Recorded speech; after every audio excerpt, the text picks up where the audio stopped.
Hello everyone, Jack here from Energy Monkey, and today we're going to be looking at what you get when you unbox your Cerbo GX.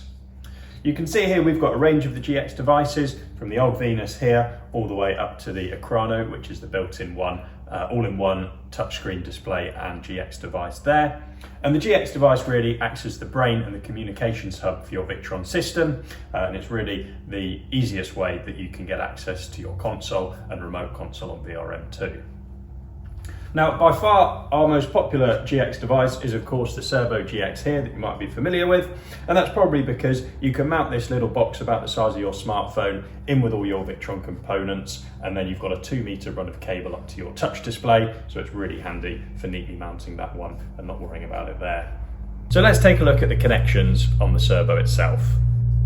Firstly, in the top right hand corner we've got the V bus ports, and that's where you connect things like your multi-pluses, quattros, V bus BMS, and also the Phoenix inverter. Along from there we've got the VE CAN port, and that's where you're plugging CAN enabled MPPTs and also things like the Lynx BMS to monitor your Victron batteries with.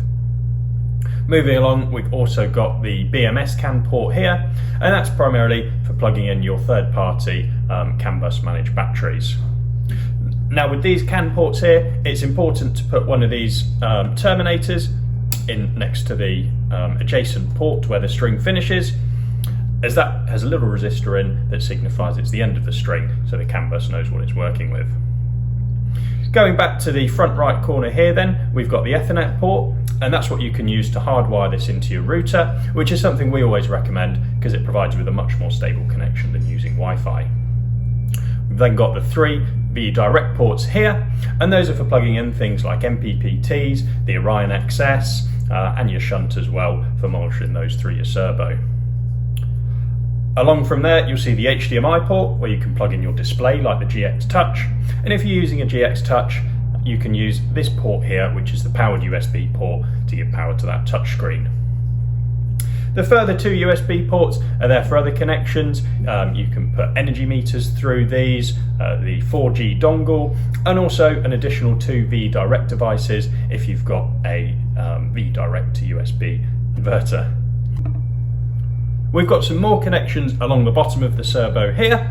Firstly is the power connection on the right hand side at the bottom here. Now this will take anything from 8 to 70 volts DC, and this is the supplied power cable with 2 ring connectors on the end, an inline fuse which is very good to have, and then it just plugs in to the bottom of your unit right there.